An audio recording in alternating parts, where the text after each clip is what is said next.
Latest episode দেখুন একদম add free. একটা কথা কান খুলে শুনে রাখো, মিতুলের গল্পে ঘর শত্রু বিভীষণদের কোনো জায়গা নেই। তোমার মতো কালসাপদের শায়েস্তা করার জন্য মিতুল একাই কাফি। মিতুল, তুমি কিন্তু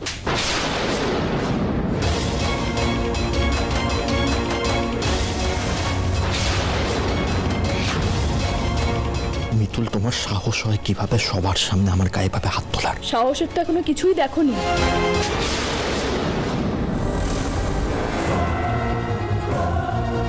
চোখ কেলে নেবো এরকম ভাবে তাকালে।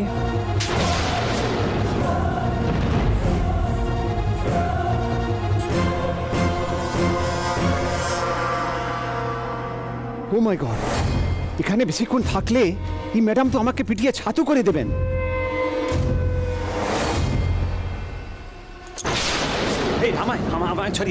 মিতুলের হাত থেকে পালানো এত সোজা নয় ঝুনঝুনওয়ালা বাবু। একটা কথা জেনে নিন, এত কিছু করার পরও লাহিড়ী পরিবারের মান সম্মান মাটিতে মেশানো যাবে না। কারণ লাহিড়ী পরিবারের বউ মিতুল পাল লাহিড়ী, সে এখনো জীবিত। আর মিতুল প্রথমে দেখে, তারপর দেখায়, তারপর শেখায়। এখন শেখাচ্ছি, ভালোই ভালোই শিখে নাও। তোমাদের দুজনের কারো চোখ যেন লাহিড়ী ইন্ডাস্ট্রির দিকে আর না পড়ে। মনে থাকবে? মনে থাকবে, জরুর মনে থাকবে। আমার তো আমি ভুলে গেছি কি আমার লাহিড়ী ইন্ডাস্ট্রির সাথে কোনো সম্পর্ক আছে বলে।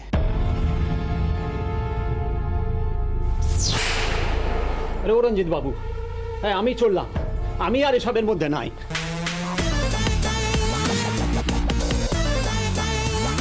আমি কিন্তু ঝুনঝুনওয়ালা নই মিতুল। ও তোমাকে ভয় পায়, আমি কাউকে ভয় পাই না। আমি কিন্তু কোথাও যাব না মিতুল, আমি শেষটা দেখে ছাড়বো। কি করবে তুমি? কিচ্ছু করতে পারবে না। কিন্তু এতদিনে তুমি নিশ্চয়ই এটুকু জানো যে মিতুল কি করতে পারে। কি করবে তুমি মিতুল? কি করতে পারো তুমি? গায়ে হাত তুলতে পারো, মারবে আমাকে। নিজেকে খুব বড় ফাইটার মনে করো না? আমি যদি চাই তাহলে কি করবে? খুন করবে নাকি গুলি করবে? মার্ডার করবে? আচ্ছা, ছুরি মারবে নাকি? কি বলছো কি এসব মিতুল? কি বলছো তুমি? পাগল হয়ে গেছো নাকি? আমি এসব কেন করতে যাব? আমি কি ক্রিমিনাল নাকি মার্ডারার? তুমি কি সেটা তুমি নিজেই খুব ভালো করে জানো। কি বলতে চাইছো তুমি?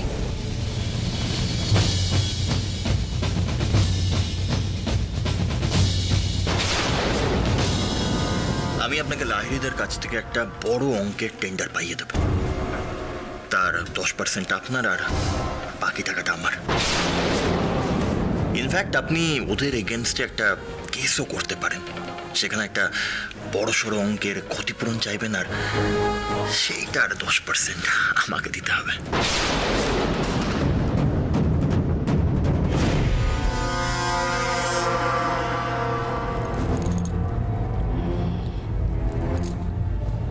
এবার কি বলবে তুমি? কি বলতে চাও? তুমি নিশ্চয়ই চাও না যে এই ভিডিওটা আমি বাড়িতে গিয়ে সবাইকে দেখাই। তাই ভালোই ভালোই বলছি, অফিসের ধারে পাশেও যাবে না। যদি যাও, সারাটা জীবন কিন্তু কড়া দিয়েই কাটাতে হবে।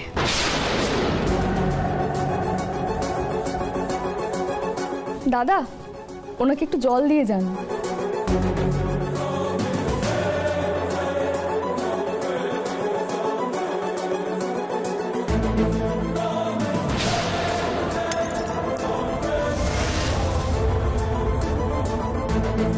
কি হলো?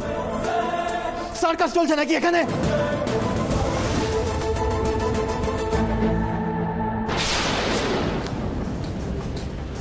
শোনো, তোমাকে এক্ষুনি একটা কাজ করতে হবে।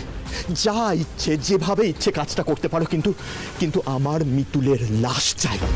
আজকে যেন মিতুলের লাশ বাড়িতে ঢোকে। মিতুল আমার সঙ্গে দেখা করতে এসেছিল, এক্ষুনি বেরিয়েছে।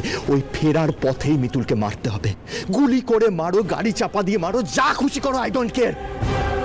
শুধু একটা কথা মনে রাখো, মিতুল যেন কালকে সকালের সূর্য না দেখতে পারে, মিতুল যেন পৃথিবীতে না থাকে।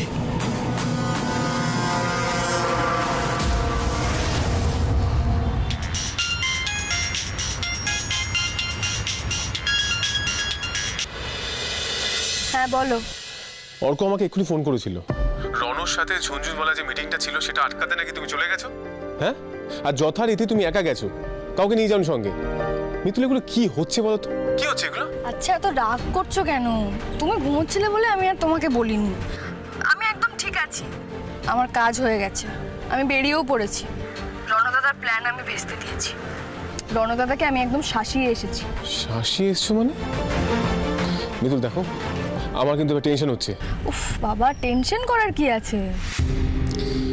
মিতুল দেখো, তুমি তো সব বোঝো, শুধু নিজের বেলায় কিছু বোঝো না তুমি। তোমার সেদিন আমি এত করে বললাম হঠাৎ করে এদিক ওদিক চলে যেও না, কিন্তু না, তুমি তো কারো কোনো কথা শোনো না। আচ্ছা আমি তো বাড়ির গাড়িও নিয়ে এসেছি, বলো আমি একদম ঠিক আছি, তুমি চিন্তা করো না তো। তুমি কেন বুঝতে চাইছো না? রণ কি সাংঘাতিক তুমি জানো না? ও যদি তোমার উপর হামলা করায় তখন?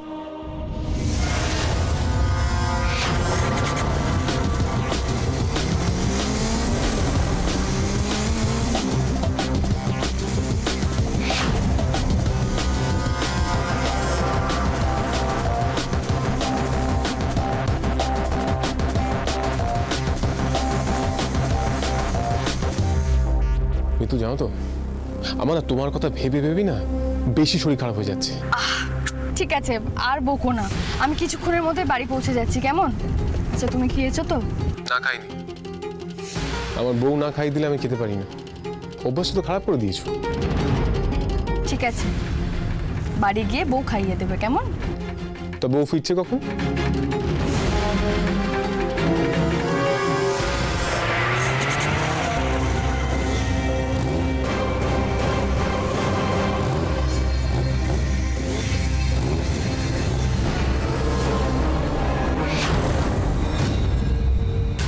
হাজার থেকে গোনা শুরু করো, দেখবে 1 হওয়ার আগেই মিতুল হাজির। আচ্ছা বেশ।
হ্যাঁ শোনো না, বলছি বাড়ির জন্য আমাকে কিছু জিনিস কিনতে হবে, আমি সেগুলো কিনে নিয়ে আসি, কেমন?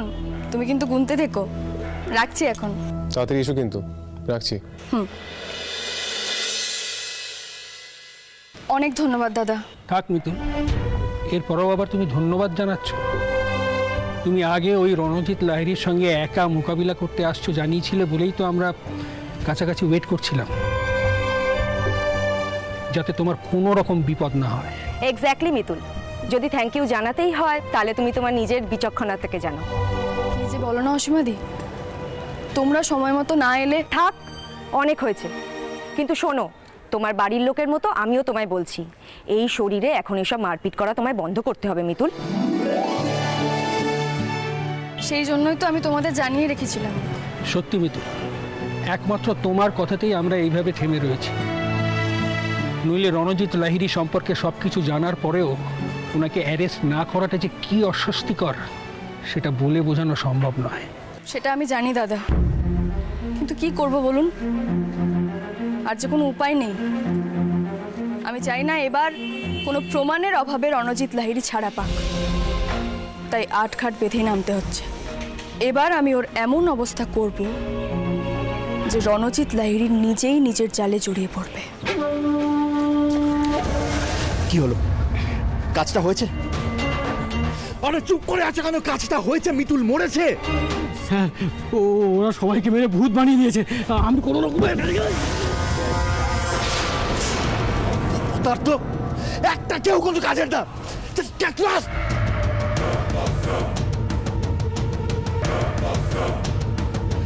মিতুল আবার বেঁচে গেল, মিতুল আবার বেঁচে গেল। কি করে বাঁচলো মিতুল?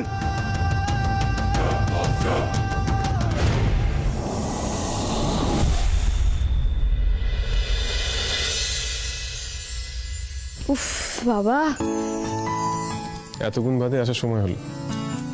কি করব, রাস্তায় এত জ্যাম, আর বলো না। বুঝলাম। আচ্ছা এবার বলো, ওখানে কি হলো? রণ নিশ্চয়ই আরো সাংঘাতিক হয়ে উঠেছে। রণদাদা যদি সাংঘাতিক হয় তাহলে আমি আরো সাংঘাতিক। না মিতুল, তোমার ওখানে একা যাওয়াটা মোটেই ঠিক হয়নি। আচ্ছা আমি চলে এসেছি তো নাকি? ও হ্যাঁ, আমার যে টেনশন হয় সেটা তোমাকে তো বলা যাবে না, বলে কোনো লাভ নেই। আচ্ছা বাদ দাও, এবার বলো রণ ঝুঞ্ঝুমালার সাথে কোন ডিলটা নিয়ে কথা বলছিল? সেটা নিজেই দেখে নাও। আপনি লাহিড়ীদের কাছ থেকে একটা বড় অঙ্কের টেন্ডার চাইছেন, আর আমি চাইছি কোটাক কোম্পানিটাকে নিজের হাতের মুঠোয় করতে। আমি লাহিড়ীদের কাছ থেকে একটা বড় অঙ্কের টেন্ডার আপনাকে পাইয়ে দেব, তার 10% আপনার আর বাকি টাকাটা আমার। 2015 সাল থেকে আমি আমার পথের কাঁটা উপড়ানোর চেষ্টা করছি, কিন্তু কিছুতেই পারিনি।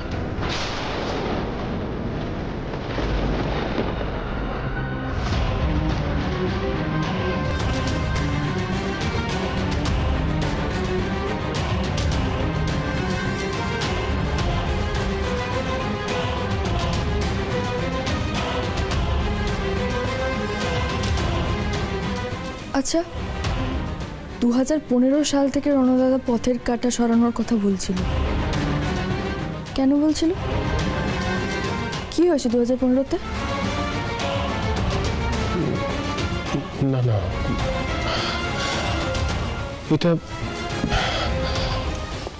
এটা কি করে হতে? না না না, এটা সম্ভব না, এটা সম্ভব না। কি করে? সৌভাগ্য তো। কি সম্ভব না? কি বলছো বলো তো তুমি বিড়বিড় করে? আচ্ছা কি হয়েছিল 2015-তে আমাকে বলো তো।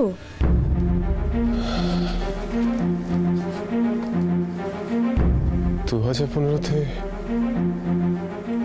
অন্তরা সোহাগের অ্যাক্সিডেন্ট হয়েছিল।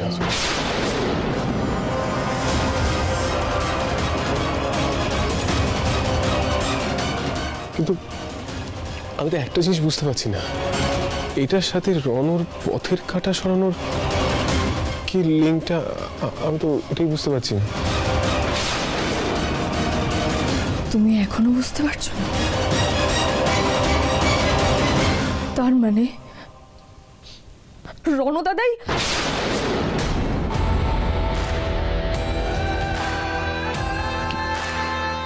কি কি রণ কি বলো?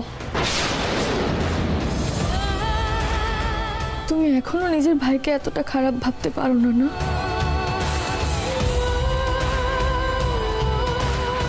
না না না না না না না মিতুল, এটা হতে পারে না। এটা তুই বুঝতে পারছো না, তখন ছোট ছিল। আমি নিজে চোখে দেখেছি রণকে কোলে করে সারা বাড়ি ঘুরে বেড়াতো। অন্তরাও কেউ মারবে কেন? তুই বুঝতে পারছো না, অন্তরের সাথে কোনো শত্রুতা ছিল না। মিতুল, এটা সত্যি হতে পারে না, তাই না? হ্যাঁ, তুমি এত খারাপ একটা মানুষকে এখনো বিশ্বাস করছো? বুঝতে পারছি না, আমি কি করব বুঝতে পারছি না মিতুল। সবটা কেমন গুলিয়ে যাচ্ছে। এটা কি করে হতে পারে? না না না বলে বাবা, আমি কি জবাব দেব? আমি কি জবাব দেব বলো এই মানুষটাকে? ছি রণদাদা, ছি। তোমাকে মানুষের পর্যায়ে ফেলতেই আমার ঘৃণা করছে। তার মানে রণ খুন করেছে, আর এই সব কিছু করার পরও রণ আমাদের এই বাড়িতে বেপরোয়া ভাবে ঘুরে বেড়াবে, আর সেটা আমাকে সহ্য করতে হবে? না না, এটা একটা বিহিত করতেই হবে। আমি জাস্ট ভাবতে পারছি না আমি। রণদাদাই আসলে সোহাগকে মারতে চেয়েছিল, কারণ দাদুর বিল অনুযায়ী সোহাগ যদি না থাকে তাহলে এই বাড়ি, এই সম্পত্তি, কোনো কিছুর উত্তরাধিকারী থাকবে না। আর তারপর তোমাকে যদি কোনো না কোনো ভাবে পথ থেকে সরানো যায় তাহলে সবকিছু রণদাদার হয়ে যাবে। এটাই ছিল ওর উদ্দেশ্য।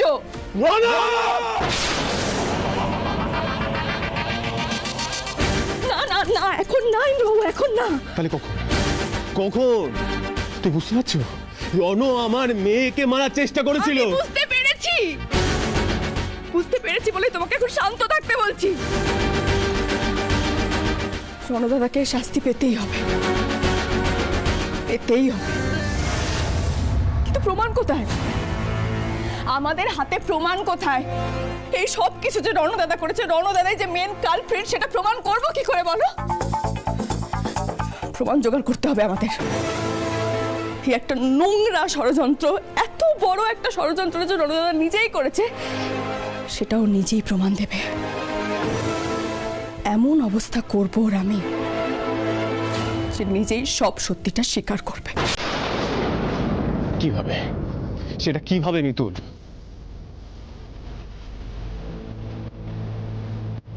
মুক্তি, মুক্তি কোথায় তুমি? মুক্তি, বলো দিদি। শোনো, তুমি রণদাদাকে গিয়ে এখন বলবে যে ইন্দ্রবাবুর কিছুক্ষণের জন্য জ্ঞান ফিরেছিল, আমাকে চিনতে পেরেছে আমি মিতুল বলে, তারপরে আবার ঘোরের মধ্যে চলে গেছে। আমিও বাড়িতে সবাইকে খবরটা রটিয়ে দিচ্ছি যে ইন্দ্রবাবু সবকিছু মনে পড়ে গেছে। তুমি যাও, বুঝলে? ইন্দ্রবাবু, তুমি এখন ঘুমোবে, অথচ একটা ঘোরের মধ্যে থাকবে, এরকম একটা ভান করবে, ঠিক আছে? আমি আসছি।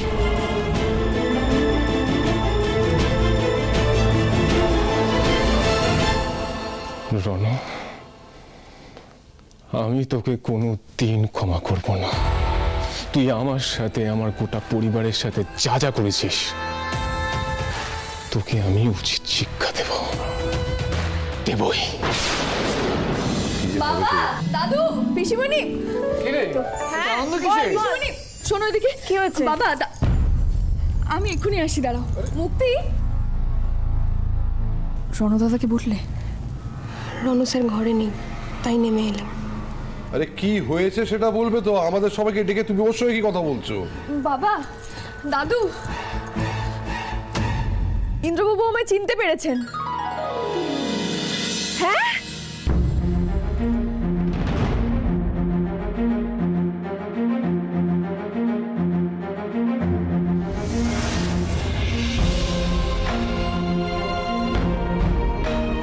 জানো, মিতুল নিশ্চয়ই কোনো প্ল্যান করেছে।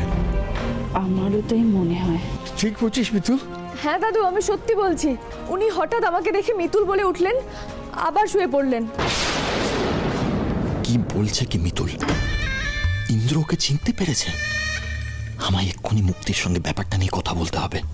মিতুল, মা, আমার ছেলের স্মৃতি ফিরে আসছে মা। হ্যাঁ বাবা, ফিরছে, ওনার স্মৃতি ফিরে আসছে।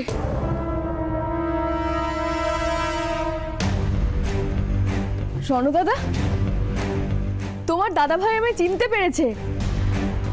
তুমি খুশি হওনি? হ্যাঁ, হয়েছি তো, খুব খুশি আমি। I am very happy. উফ, ঠাকুর আমাদের দিকে মুখ তুলে চেয়েছেন। ঠাকুর, বলছি তুমি ঘরে কি ইন্দ্রবাবুকে দেখে বলবে যে উনি আস্তে আস্তে সুস্থ হয়ে উঠছেন, ঠিক আছে? বাকি কথাটা আমি পরে বলছি। আরে বাবা, আমরা খবরটা পাওয়ার পর কেন এখানে দাঁড়িয়ে আছি? চল ভেতরে চল। বাবা বাবা, কতদিন পর আমার ছেলেটা আমাকে বাবা বলে ডাকবে। বাবা, আমি যখন একবার আপনাকে বলেছি ইন্দ্রবাবুকে আমি সুস্থ করে তুলবো, তখন তুলবই। হ্যাঁ মিতুল, তোমার উপর আমাদের সকলের ভরসা আছে। আমি জানতাম তুমি পারবে। এই অর্ক, অনেক কথা বলা হয়ে গেছে, এবার চল ইন্দ্রর কাছে যাই আমরা। চলো চলো চলো, এসো এসো বাবা।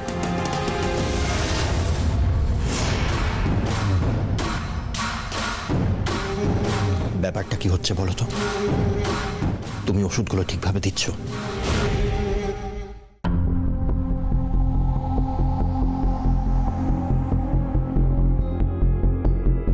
কি বুঝছিস কলি? দাদু ভাইয়ের কি আস্তে আস্তে সব মনে পড়বে? কিন্তু ওর কি সেন্স আছে এখন?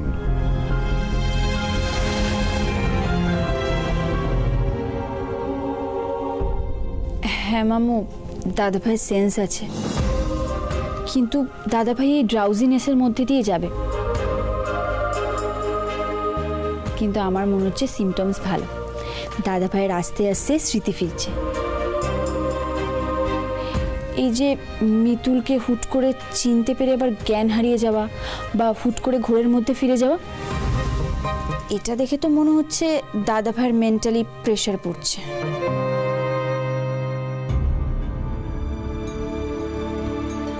ঠাকুর, তুমি দেখো ঠাকুর, ইন্দ্রবাবুর যেন সবকিছু মনে পড়ে যায়, সবাইকে যেন ইন্দ্রবাবু চিনতে পারে। স্মৃতি ফিরলে আগে জানতে হবে যে কে ইন্দ্রবাবুকে কুমিরের মুখে ফেলেছিল।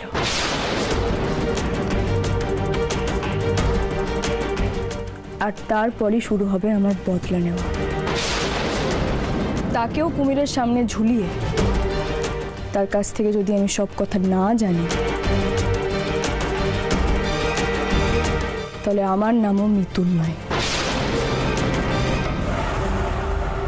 না, আর স্লো পয়জনিং এ কাজ হবে না। এবার যা করার খুব তাড়াতাড়ি করতে হবে। সেরকম হলে আজই এই মুহূর্তে করতে হবে। মোট কথা, ইন্দ্রজিৎ লাহিড়ীকে আর বাঁচিয়ে রাখা যাবে না। এবার যেভাবেই হোক শেষ করতে হবে ওকে।